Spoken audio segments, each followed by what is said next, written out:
నమస్కారం అండి తెలంగాణ ప్రజలందరికీ నేను మీ కోల హరీష్ నేరల బాధితుని గత 2 రోజులుగా సోషల్ మీడియాలో వాట్సాప్ గ్రూపుల్లో నాపైన అసత్య ప్రచారాలు చేస్తున్న కొంతమంది బీజేపీ నాయకులకు కానీ నేను సంజయనను మోసం చేసినని తిన్నింటి వాసాలు లెక్కబెట్టినని ఆయనకు ద్రోహం చేసిందని అనేక విధాలుగా చాలా మంది కూడా మాట్లాడుతున్నారు. నేను వాళ్ళందరికీ ఒకటే సమాధానం చెప్పదలుచుకున్నా ఈ వేదిక ద్వారా. ఇప్పుడు సొల్లు అజయ్ వర్మ అని చెప్పేసి దళిత నాయకుడు అని చెప్పేసి ఆయనకు కూడా ఈ విషయాలు తెలుసు. నేను ఆయనకు కూడా సమాధానం చెప్తున్నా. ఇప్పుడు ఈ విషయంలో ఎవరైతే స్పందించారో వారందరికీ బీజేపీ నాయకులకు కార్యకర్తలకు ప్రతి ఒక్కరికి తెలంగాణ సమాజంలో ఉన్న ప్రతి వ్యక్తికి నేను సమాధానం చెప్పదలుచుకున్నా. నేను ఏ వీడియోలో కానీ సంజయ్ అన్న నేరేళ్ల సంఘటనలో మాకు సహాయం చేయలేడు, మమ్మల్ని ఆదుకోలేదు, అసలు మా ఇళ్ళకి రాలేడు, మమ్మల్ని పట్టించుకోలేడని నేను ఎక్కడ కూడా చెప్పలే. ఫస్ట్ నేను మాట్లాడిన వీడియోకు మీరు తెలుసుకోరు, క్షుణ్ణంగా పరిశీలన చేయండి. నేను అడిగింది ఒకటే, నేరెళ్ల కేసులో ఎస్సీ కమిషన్ రిపోర్టు తెప్పి అన్నా. ఈయన సొల్లు అజయ్ వర్మ అన్న ఏమని చెప్తున్నాడంటే నేరెళ్ల కేసులో సంజయ్కి ఎస్సీ కమిషన్ రిపోర్ట్కి ఏం సంబంధం అన్నాడు. ఇప్పుడు SC commission, central SC commission అనేది బీజేపీ చేతులు ఉంటుందా, కాంగ్రెస్ చేతులు ఉంటుందా, టీఆర్ఎస్ చేతులు ఉంటుందా? అజయ్ వర్మ అన్న నువ్వే సమాధానం చెప్పాలి. నువ్వు ఒక దళిత నాయకునివి. మరి 2017లో నేరెళ్ల సంఘటన జరిగినప్పుడు ఎస్సీ కమిషన్ కాంగ్రెస్ వాళ్ళు తెప్పించారా, టీఆర్ఎస్ వాళ్ళు తెప్పించారా, ఇంకా వేరే పార్టీ వాళ్ళు తెప్పించారా, మరి సంజయ్ తెప్పించారా? దానికి నువ్వు సమాధానం చెప్పానా? సంజయ్ అనేది కదా ఎస్సీ కమిషన్ రిపోర్ట్ తెప్పించింది.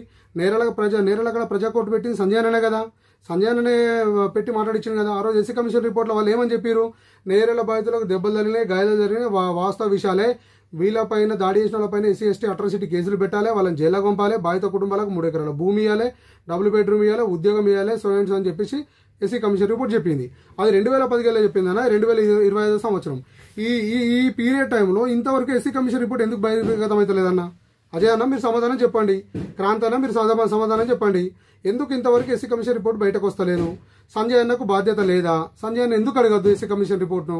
నేను సంజయ్ అన్నకు ఎన్నిసార్లు చెప్పినా, అన్న ఎస్సీ కమిషన్ రిపోర్ట్ బయటకు వస్తే ఎస్పీ గార్డు జైలుకు పోతాడు, ఎస్ఐ పైన కేసులు అవుతాయి, మాకు న్యాయం జరుగుతుందన్న, తెలంగాణ వ్యాప్తంగా నీకు మంచి పేరు ఉంటుందన్న. నేను ఈ కాల వెళ్ళబడ్డా అన్న తల్లి అజయ్ వర్మ అన్న కరీంనగర్లో మీరు మాట్లాడుతున్నారు కానీ సంజయ్ కోసం నేను ఎక్కడ తిరగలేదన్న, సంజయ్ కోసం ఎక్కడ ప్రచారం చేయలేదన్న. కరీంనగర్ నుంచి మొదలు పెట్టుకుంటే హైదరాబాద్ జిహెచ్ఎంసీ వరకు సంజయ్ ఎక్కడ నిలబడితే అక్కడ నన్ను సంజయ్ కాపాడిండు నేను ఎక్కడ చెప్పలేదన్నా? సంజయ్ నేనేం చేయలేదన్నా? ఎందుకన్నా అట్లా మాట్లాడతారు? నేనేం నీతి తప్పినన్నా? నేను ఏడా పైసలు కసపడ్డానా? కేటీఆర్ దగ్గరికి పోయి బ్లాక్మెయిల్ చేసిండు, కేక మహేందర్ రెడ్డి దగ్గరికి పోయి బ్లాక్మెయిల్ చేసిండు. మీకు నిజంగా చిత్తశుద్ధి ఉంటే కేటీఆర్ని అడుగురన్నా, కేక మహేందర్ రెడ్డిని అడుగురి. నాకు ఎవరైనా పైసలు ఇచ్చిర్రా? ఎవరి మాట చెప్పుడు మాటలు నేనెందుకు వింటానా? చెప్పుడు మాటలు వినటోని అయితే సంజయ్ దగ్గర నుంచి ఎప్పుడో పోయి నా బతుకు దగ్గర నేను చూసుకున్నట్టోనన్నా. ఇవాళ నేను పైసల కాసలు పడుతున్నట్టు ఏదో నా మీద అసత్య ప్రచారం చేస్తే నేను ఊరుకునే పరిస్థితి లేదన్నా. అజయ్ వర్మ అన్న నేనేం తప్పుడు పనులు చేయలే. నాకు జరిగిన అన్యాయం మీద సంజయ్ అన్నని అడిగినా, అన్న నాకు ఇంకెప్పుడు న్యాయం జరుగుతున్నా? మరి 8 సంవత్సరాలు అవుతుందన్న. 8 సంవత్సరాల నుంచి సంజయ్ అన్న ఎందుకు మాట్లాడుతాడన్న నేరెళ్ల కేసు గురించి? 2015లో మాట్లాడాడు, ఫస్ట్ ఎంపీగా గెలిచినప్పుడు పార్లమెంట్లో మాట్లాడుతున్నాడు, అన్ని రకాలుగా మాట్లాడుతాను, న్యాయం చేస్తాడు అన్న.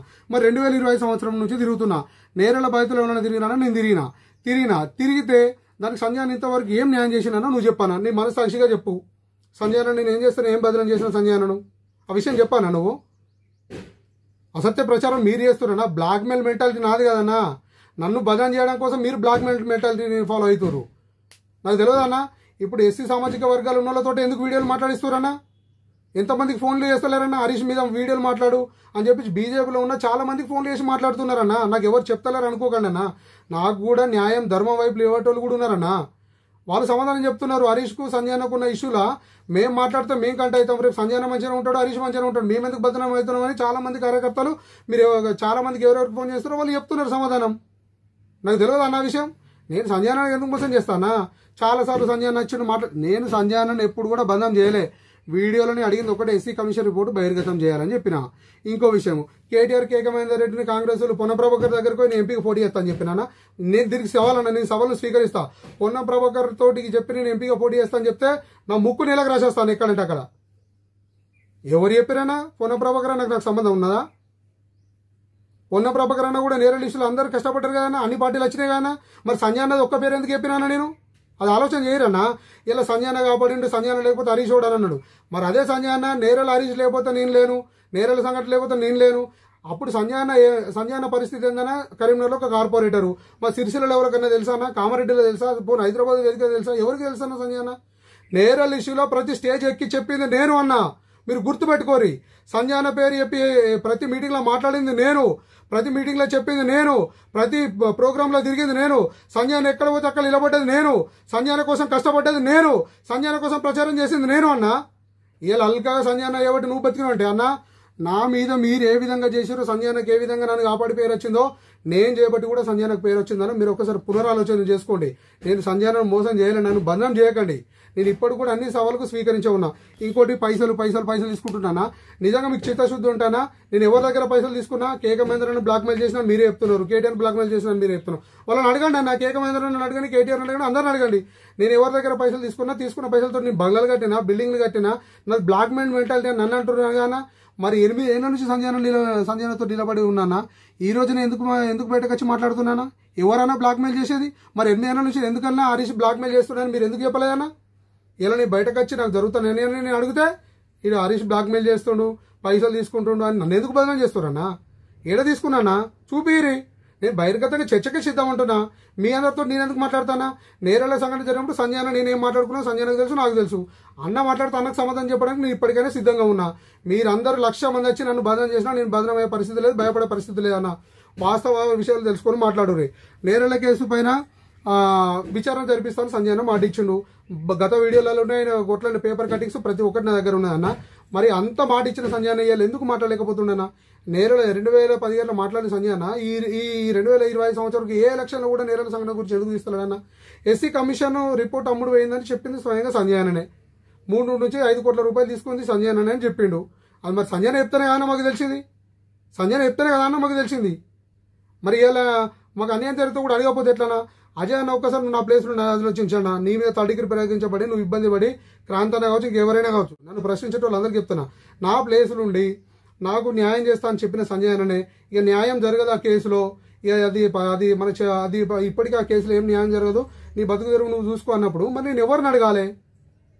నేను ఎవరిని అడిగితే నాకు న్యాయం జరుగుతానో మీరే చెప్పండి.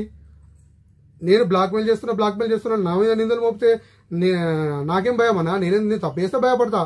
నేను ఇప్పటికి కూడా క్లియర్ చెప్తున్నా, సంజయన నేను మోసం చేయలే, అన్యాయం చేయలే, ఆయనకు ద్రోహం చేయలే. నాకు జరిగిన దాని మీద అన్న నువ్వు పలానా రోజు మాకు న్యాయం చేస్తాను మాట ఇచ్చినవు, ఎస్సీ కమిషన్ రిపోర్ట్ చెప్పేసి మాకు న్యాయం చేస్తాను మాట ఇచ్చినావు, అది బహిర్గతం చేసి మాకు న్యాయం చేయాలని చెప్తున్నా.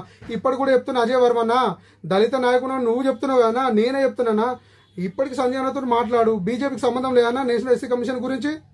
మరి ఎవరు చెప్తా వచ్చిరన్నా?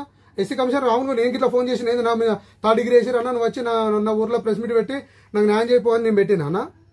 ఎవరు చెప్పించారన్న? సంజయన కాదన్న. బీజేపీ నాయకులందరికీ తెలియదన్నా, పార్టీ కార్యకర్తలకు తెలియదన్నా. నేను సంజయన చుట్టూ ఎంత తిరిగినా మీకు తెలియదా అన్న? వాస్తవ విషయాలు మీకు తెలియదా? లాస్ట్ టైం ఎంపీగా పోటీ చేస్తా అంటే సంజయన సాయంత్రం పిలిపించుకొని నువ్వు ఎంపీకి నామినేషన్ చేస్తే ఏమొస్తుంది? మనం భద్రం అవుతాం, ప్రజలను నువ్వు ఆగమవుతాం, నేను ఆగమవుతాం, మన మీద వ్యతిరేకత వస్తుంది. ఇన్ని రోజులు మంచిగా కలిసి ఉన్నాము, ఎంపీగా గెలవగానే మళ్ళీ నేను మాట్లాడతా, న్యాయం చేస్తాను మాట చెప్పి నన్ను తిరుపతికి పంపించి సంజయన కాదన్నా? నేను సంజయన పైసలు అడిగినా? తిరుపతికి పోమని స్వయంగా సంజయాన్ని ఇప్పుడు రెడ్డవైన గోపి అని చెప్పేసి ఆయన ఉన్నాడు, ఆయన ద్వారా నాకు 25,000 రూపాయలు ఫోన్ పే చేసి నాకు తిరుపతికి పోమని చెప్పిండు. ఇక్కడ ఉంటే మీడియాలో నేను నన్ను ఇబ్బంది పెడతారని చెప్పేసి నేను పైసలు తీసుకొని బదనం చేసిన ఎక్కడుందన్నా చూపియాలని దేనికంటే దానికి సిద్ధమే. దళిత సంఘాలను పేరు చెప్పుకున్నాడు, దళితులకు అన్యాయం జరిగితే ప్రశ్నిస్తే కూడా ఇక దళితుల నుంచి తీవ్రమైన ఆరోపణలు చేస్తే మరి దళిత సమాజ వర్గాలకు అన్యాయం జరిగినప్పుడు ఎక్కడైనా మరి న్యాయం జరిగేది? అప్పుడు సంజయన కదా కొట్లాడింది. మరి ఇప్పుడు ఎందుకు న్యాయం చేయలేకపోతున్నా? సంజయనకు బాధ్యత ఉన్నదా లేదా అన్న? సంజయనకు సంబంధం లేదు అసలు. నేరేళ్ల గురించి సంజయనకు ఇప్పుడు నువ్వే అంటున్నావు కదా, నేరేళ్ల ఇష్యూలో సంజయన లేకపోతే నువ్వు హరీష్ ఎక్కటోడు, హరీష్కి అసలు ఏ అర్హత ఉంది అంటున్నావు కదా. మరి అదే మాట్లాడినా నువ్వు సంజయన మరి ఎస్సీ కమిషన్కి ఎందుకు సంబంధం ఉండదు? బీజేపీలోనే కదా అన్న సంజయన ఉన్నది. ఎస్సీ కమిషన్ సెంట్రల్ గవర్నమెంట్ కానీ బీజేపీ దాంట్లో. మరి ఎందుకు సంజయన సపోర్ట్ చేయడన్నా, ఎందుకు మాట్లాడన్నా ఈ విషయం మీద? ఇది అడిగితే తప్ప అన్న? నేను బాధితులకు న్యాయం చేయగా ఎప్పుడు వద్దనన్నా? ఒక బాధితుని కాదని ఒక బాధితుని పిలిచి మీరే మాట్లాడతారు, మీరే పైసలు తీసుకున్నారని ఒకరి పేరు ఒకరికి చెప్తారు, నాకు ఒకరి పేరు చెప్తారు, వేరేటోళ్ళకి ఒకరి పేరు చెప్పి మాకే చిచ్చులు పెట్టి మమ్మల్ని బదనం చేసే ప్రయత్నం చేస్తున్నారన్న. మరి పైసలు ఇచ్చిన విషయము సంజయన నాకు ఏ విధంగా ఇచ్చిండు, దేని గురించి ఇచ్చిండు? బాధితులు అందరినీ పిలిచి ఇవ్వాలి కదన్నా. నాకు సింగిల్ ఒక్కరికి ఎందుకు పిలిచి ఇచ్చిండన్నా? మిగతా బాధితులకు పిలిచి వాళ్ళకి ఎందుకు ఇచ్చిండన్నా? నేను ఇప్పటికి చెప్తున్నా అజయ్ వర్మన్న, నేను సంజయన నాకు ఇచ్చిన బదనం చేస్తున్నారు కదన్నా. నేను సంజయన నాకు ఏవైతే పైసలు ఇచ్చాడో తెలంగాణ రాష్ట్ర వ్యాప్తంగా తిరిగి బిచ్చం ఎత్తుకునైనా సంజయనకు నేను ఆ పైసలు కడతా. దానికి నేను సిద్ధము. సంజయన బహిర్గతంగా వచ్చి హరీష్ నీకు పైసలు ఇచ్చిన బై, గిదినికి ఇచ్చిన బై, నా పైసలు గిన్ని ఖర్చు పెట్టినని చెప్పానన్నా. తెలంగాణలో తిరిగి బిచ్చం ఎత్తుకునైనా సంజయన పైసలు కట్టడానికి సిద్ధంగా ఉన్నానా? నన్ను బదనాం చేస్తే ఏమొస్తుందన్నా? మీకే పాపం జరుగుతుందన్నా, మీకే గోస జరుగుతుంది. సంజయ్ అన్న కాపాడలేదని ఎక్కడ చెప్పలే. సంజయ్ అన్న మమ్మల్ని కాపాడింది ఎంత నిజమో సంజయ్ అన్నకు నేరాల లిస్టు నుంచి పేరు వచ్చింది అన్నది కూడా అంతే నిజం. అది కాదంటారా? అది తప్పు పడతారా? తెలంగాణ సమాజం ముందు తప్పు పట్టే ప్రయత్నం చేస్తారా? నేను వాస్తవాలు అడిగితే నన్ను బదనం చేస్తారన్నా? నేను బహిర్గతంగా చర్చకు అన్నిటికీ సిద్ధమే అన్న. ఎడికి రమ్మంటే అడిగి వస్తా. నేనేమో నా ఊరి ఇడిచిపెట్టి పారిపోతాలే, నేను ఎడికి వెళ్తాలేనన్నా. సంజయ్ అన్నకు వాస్తవ విషయాలు తెలుసు. సంజయ్ అన్న ఈ మధ్యలో మీడియేటర్లకు వాళ్ళగీలకు సమాధానం చెప్పే బాధ్యత నాది కాదన్న. ఇష్యూ అయినప్పుడు మీరున్నారు, నేనున్నారు. మీరు ఏడికి రమ్మని బహిర్గతంగా చర్చకు సిద్ధమన్నా నేను వస్తానా. మీరు నాకేం చేశారు, నేను మీకేం చేసిన అనేది బహిర్గతంగా మాట్లాడదామన్నా. ఇక వీళ్ళ వాళ్ళతో మాట్లాడిపిస్తే నీకు అన్యాయమే జరుగుతుంది, నాకు అన్యాయమే జరుగుతుందన్నా. నేను కేవలం ఇప్పటికీ ప్రతి ఒక్కరికి బీజేపీ నాయకుల కార్యకర్తలు అందరికీ చెప్తున్నా, నేను సంజయ్ అన్న ఏంటో తిరిగింది అందరికీ తెలుసు. నేను సంజయ్ అన్న అడిగింది వాస్తవమే. సంజయ్ అన్న నాకు న్యాయం చేస్తాను మాట ఇచ్చింది వాస్తవమే. ఈరోజు ఎస్సీ కమిషన్ నేరేళ్ల కేసులో హైకోర్టులో సీరియస్ గా నడిస్తే ఆ కేసు ఎస్సీ కమిషన్ రిపోర్ట్ వస్తే వాళ్ళపైన చర్యలు తీసుకుంటారు. ఆ కమిషన్ రిపోర్ట్ బహిర్గతం చేయమనే కదా అని అడిగింది. సంజయ్ అన్న ఎక్కడ నేను విమర్శించలేదన్న. వీడియోలు చూడరు మీకు కావాలంటే. బ్లాక్ మెయిల్ రాజకీయాలు నాది కదన్నా. మీరు నన్ను బ్లాక్ మెయిల్ చేసి నన్ను బదనాం చేసి మానసికంగా శారీరకంగా నన్ను ఇబ్బంది పెట్టే ప్రయత్నం మీరు చేస్తున్నారన్నా. నా కుటుంబాన్ని కించపరిచే విధంగా మీరు చేస్తున్నారు. నా కుటుంబంతో సహా నేను కంపల్సరీ రోడ్ ఎక్కుతా. మీరు అందరూ నాకు సమాధానం చెప్పాలి. అందరికి బాధ్యత చెప్పాల్సిన బాధ్యత మీది. కేకమేందర్ రెడ్డి బదనం చేసిన, కేటీఆర్ బదనం చేసిన వాళ్ళని అడగండి. నేను ఏం బ్లాక్ మెయిల్ చేసినా, ఏం దొంగతనం చేసినా అని చెప్పేసి వాళ్ళని అడగండి అన్న. వాళ్ళని అడిగి తెలుసుకోండి. అలా తెలుసుకొని మాట్లాడండి అన్న. నేను దేనికైనా సిద్ధమే చెప్తున్నా. నన్ను బదనం చేస్తే మాత్రం నేను ఊరుకున్నాను. దేనికైనా సిద్ధమే. జై తెలంగాణ.